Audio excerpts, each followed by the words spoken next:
welcome back to a new episode of the White Sox March to October. And we're not off to the best start here in year 2 in our title defense season. We're 4-9 through the first 13, which has us down tied for last in the division, and it's dropped us down to 86 projected wins. But we did pick up my first controlled win in the last episode, and it was a comeback, so now we have a lot of momentum on our side, and I'm looking to turn things around here in today's episode. And we actually kind of have a really great way to do that right away, because the first order of business today is to player lock with our rookie Colson Montgomery. But real quick before we get into it, I have some big news. I have made a brand new channel. As you may or may not know, I've been live streaming sporadically since the start of MLB 24. So this new channel is going to be the home of all my live stream content. Now when I go live, I'm still going live right here on this channel, but from now on, instead of the stream replays being here, it'll be over there. It'll be lightly edited. It'll be better quality.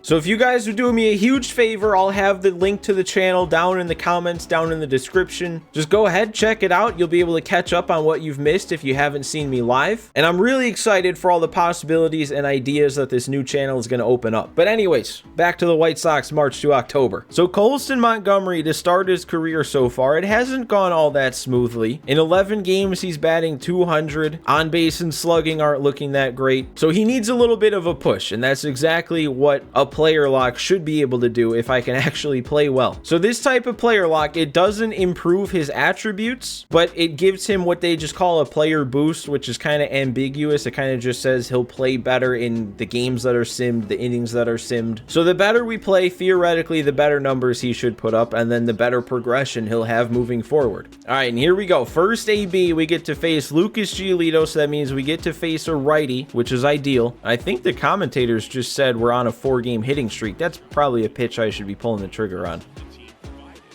Oh, that's a good take. I'm gassing myself up here. 3-2 count.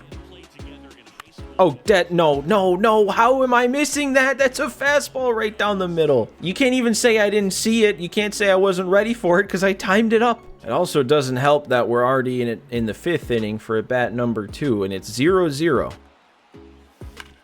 Is that really going to be a second double play? Dude, I made a good swing. Like, I hit it hard. I timed it up. I put the PCI on it. Both swings, honestly. The first one definitely could have been better, but I still timed it up. What is going on? What is happening right now? Did I do it right? I think I did it right. Okay, that was kind of cool. All right, come on, let's leverage that into something. Giolito's still out there. It's still a tie game at 0. It's the 8th inning. And look at that swing. What's wrong with it? There's nothing wrong with that swing. Dude, I made 5 outs in 3 at-bats with nothing but good timing swings. And that actually is the end of the game. Oh my god, I cannot catch a break in these player locks on this March to October. I mean, going back to my streams again, in the Cubs March to October on there, I've actually had a few successful hitter player locks. Why does that not translate over into this? I don't get it. I don't understand why it seems like every time we player lock as a hitter, it's either I play bad or I don't play all that bad, but the game screws me over. And it also somehow seems that every single time it's a low scoring game and we get the absolute minimum number of at-bats we could get. Like, we had 3 chances at the plate. Unbelievable, man. The frustration to start year 2 just continues.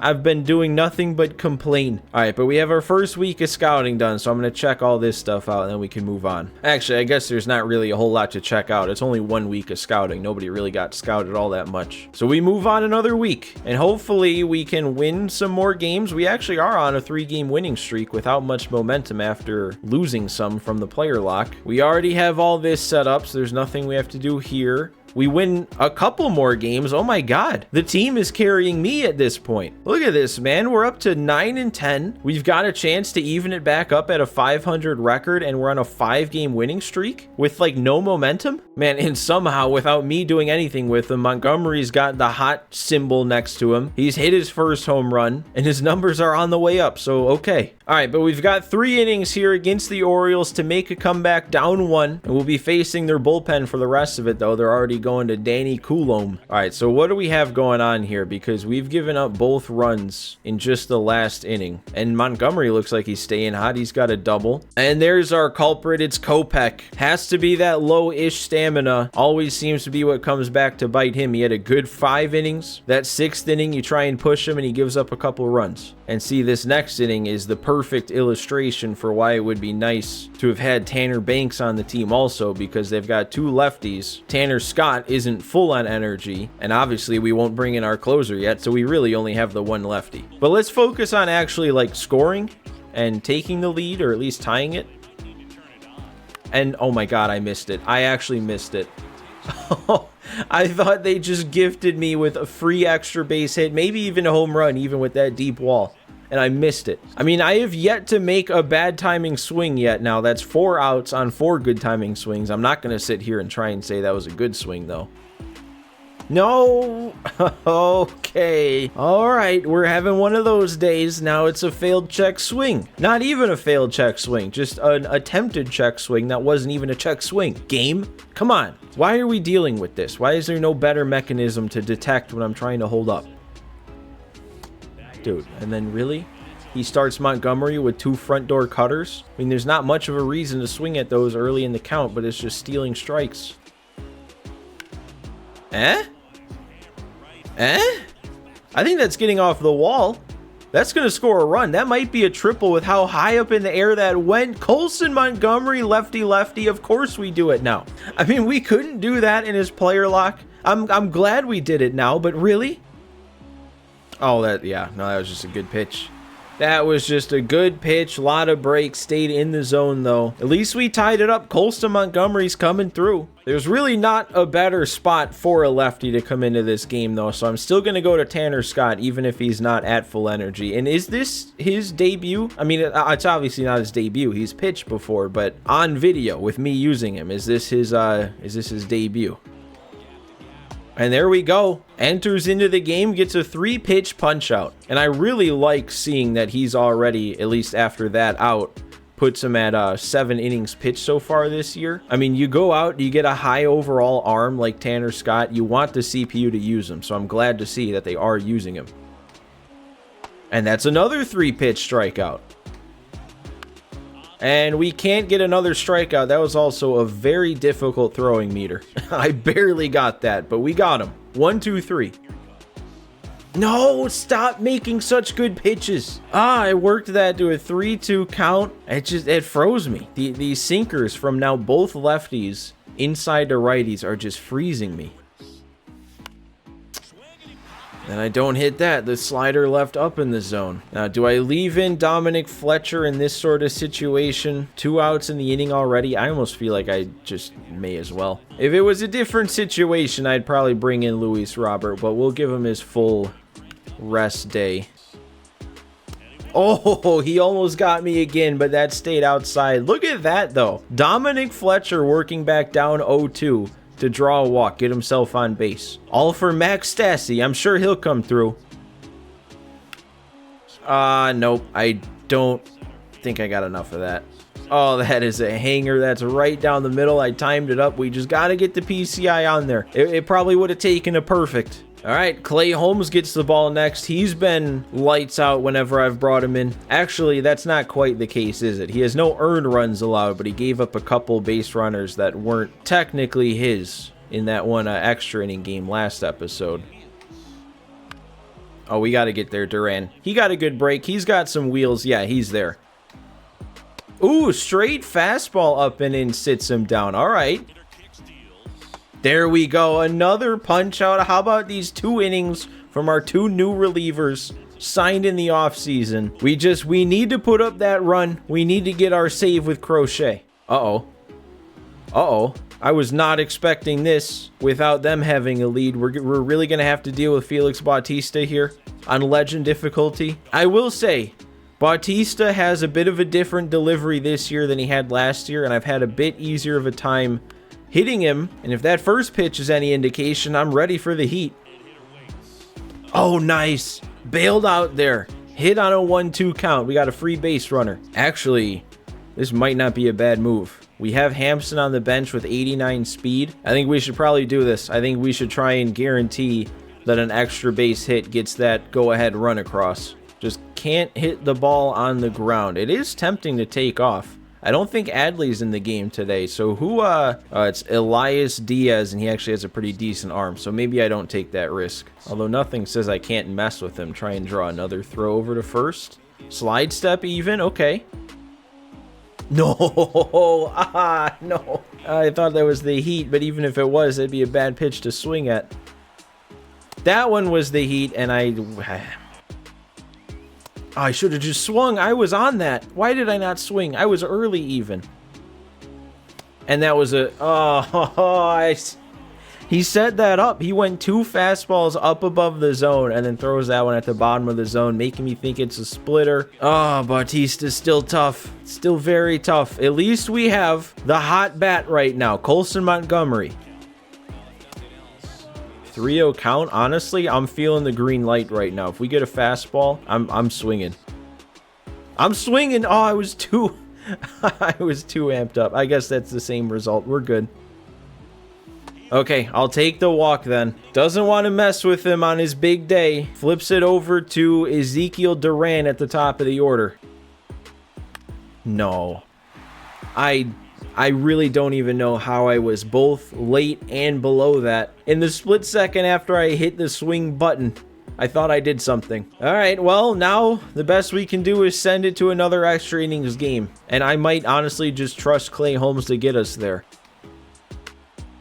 Duran, come on. Is he going to run down another one of those? Nice. Look at him moving around out there in right field. I don't know, man. Duran might be sneaky good in right field. Like, he's got that huge arm, 99 arm strength. He's got a lot of speed. I guess it all depends on how the future unfolds with this team, but if he just becomes a right fielder, that might not be the worst case scenario, and Clay Holmes is still punching dudes out. There we go. Another one for Holmes. Sends it to extras. Let's score. Let's score now and finish it with Crochet. Looks like they're actually sticking with Bautista even after throwing 20 pitches. He's in the yellow. No. I gotta try and move up to third on this. I hope I didn't leave early. I hope we're also in there. Okay. Took advantage of the speed. Had to move that runner up to third one way or another. That is a rough pitch to be laid on, though. Oh.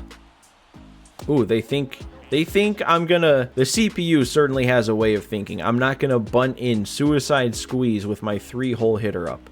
I know the CPU will do that. They did it last episode. Oh, that's gone! Honestly, when I pressed the button to swing there and I saw what that pitch was, I knew I was a little late. I thought the best I could do was hit the sac fly to drive him in. And next thing I know, it's traveling over 400 feet the opposite way. Vlad is just special. I mean, you could probably see the shock in my face. I did not think that that was going to be something I was going to go deep on. But Vlad just had to take matters into his own hands. Not only do we get the run, but we get the extra run, which is the bigger run when you're talking extra innings. Now they have to put up 2. They can't just score their free runner. Oh, and Fletcher? Oh, I thought that was going to drop in. I thought he was keeping this thing going. Ooh, Max Stassi. Of course, that one's going to hang up too. I make 2 amazing swings against this new arm, and it's just 2 more outs. At least we did our damage. We got the big swing. We have it set up for Crochet. And it's actually the perfect spot in the order for Crochet. It's that same spot we brought in Tanner Scott. Couple lefties and then the 9-hole hitter. No, okay, we're fine.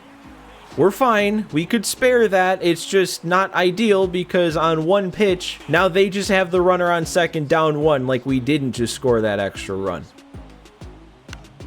Okay, Fletcher's going to get there. He's going to handle that. They're not going to third. Oh, and now here's Adley. Oh, no. They saved him for the big spot.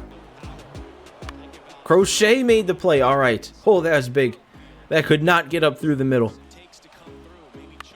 And that should do it. Vaughn steps on first, and there we go. Never did it feel safe, but we keep the winning streak going. We get back to a 500 record. We get a lot of momentum. Look at that. That's a couple times now I've been surprised by how much momentum they give me for a come from behind game. Like, we were only down 1 with 3 innings to go. That's not like some ridiculous situation, but we get 5 for that, an extra 1 for the extra innings win. Colson Montgomery's out here putting together a big game. Vlad, I remember Vlad through the first couple games was not looking good at all. Didn't have good numbers, and then now he's all of a sudden having like MVP numbers. And now we have a ton of momentum. We could propel ourselves like all the way into first place at this point with how much we have, or we'll just drop a random game to the Angels. And all right, the only thing I'm changing this week is I'm changing our left field assignment to some international left fielders. Wasn't really finding anything interesting from the Central. Couple intriguing guys internationally, it seemed.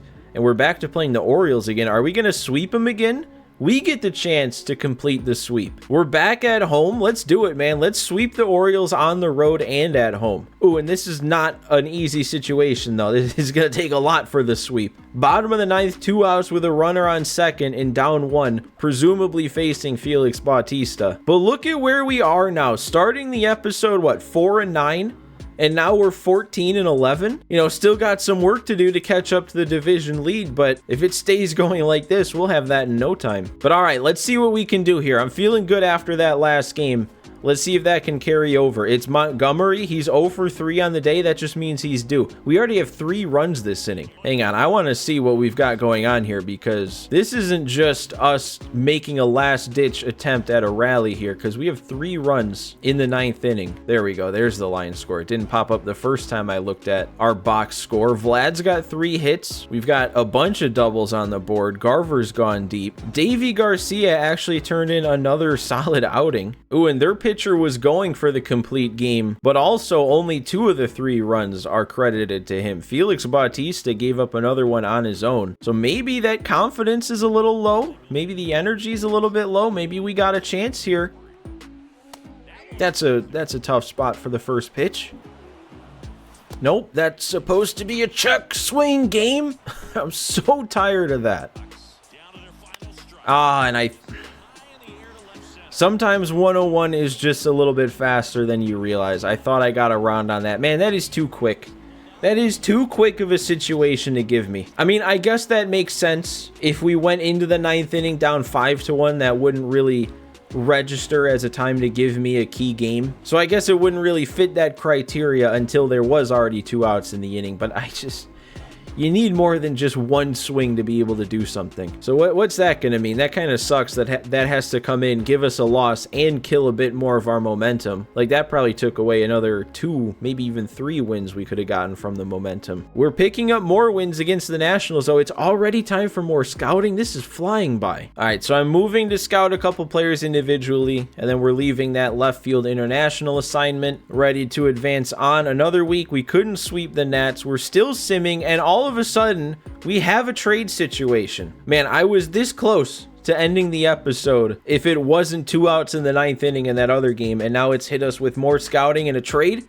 I'm gonna have to sit here thinking about a trade. This first option, it would be very interesting if there wasn't one specific player part of this. I mean, Victor Mesa Jr. was on my targeting list. He's actually improving pretty nicely to start the season. And also, this would mean being able to get rid of Davy Garcia, which we want to do because I won't be able to send him down. The problem is the one other player that I'd be trading away, and that's Connie Kang, and I can't do that. This was our #1 draft pick in our first draft back in season 1. I can't trade him away already. I mean, maybe if who we were trading him for was a bit more promising, but not for this. So then that means the Dodgers are up next. Kershaw for 2 low to mid 20s C potentials, and then Yoan Moncada, another guy who I'm fine trading away. I just don't know if I want to do it both this early and for this type of return. Like, I just don't know where Kershaw makes sense in our rotation. He's also,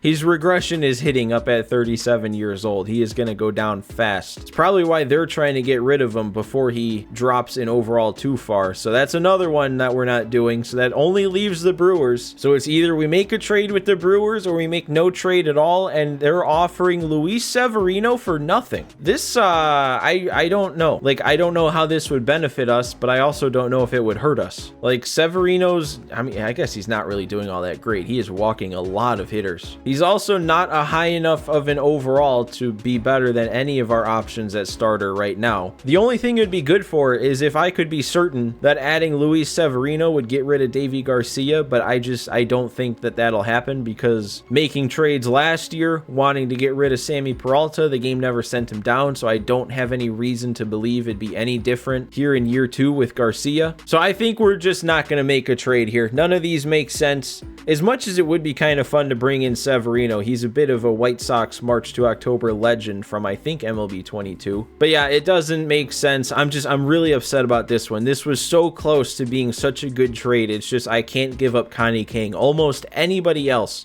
and I would have pulled the trigger on it. So then, oh, we keep simming, and we have, my God.